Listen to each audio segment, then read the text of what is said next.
Are you looking for an accommodation for your next trip? Wouldn't it be great if a site like Airbnb could read your mind and accurately recommend you accommodations in the country that you plan to visit? Maybe you've always wanted to visit Australia. The moment you create an Airbnb account, the website immediately shows various accommodation in Australia. Does this sound impossible? With recent advancements in technology, this can be achieved with a recommender system.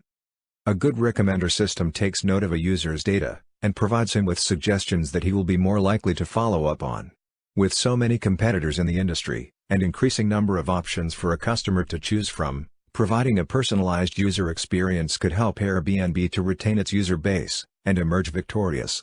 With so many accommodations and possible countries, a personalized recommender system can really help a customer navigate through the barrage of offers available. Greater efficiency could also increase revenues for Airbnb. So what kind of data do we have at our disposal? We look at past account data from Airbnb users. These users are between the age of 18 and 80 years old, all of whom are from the US.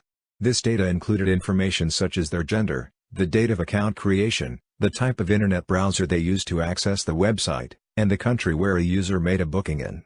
There are 10 different countries that a user can make a booking in, such as Australia, US, and Canada. This will be the output from the recommender system. We then use this data to build a recommender system that could predict where a new user would book their first travel experience. Let's take an example. For a 32-year-old man from the US, who created his account in November, this recommender system will provide the top 5 countries that this user will most likely travel to. These countries are ranked according to their probabilities. So how does this recommender system work? Firstly, it receives all the account data and finds the feature that best separates these users into different groups. In this case, the month in which the account was created is selected as the best feature. Within each group, the system then continues to choose the next best feature.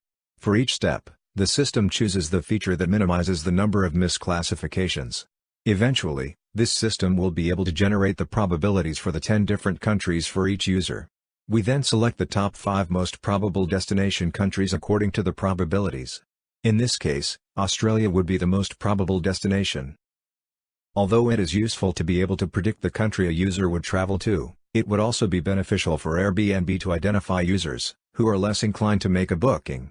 This can allow Airbnb to alter their marketing strategies accordingly. An observation we made was that around 45% of users did not indicate their gender.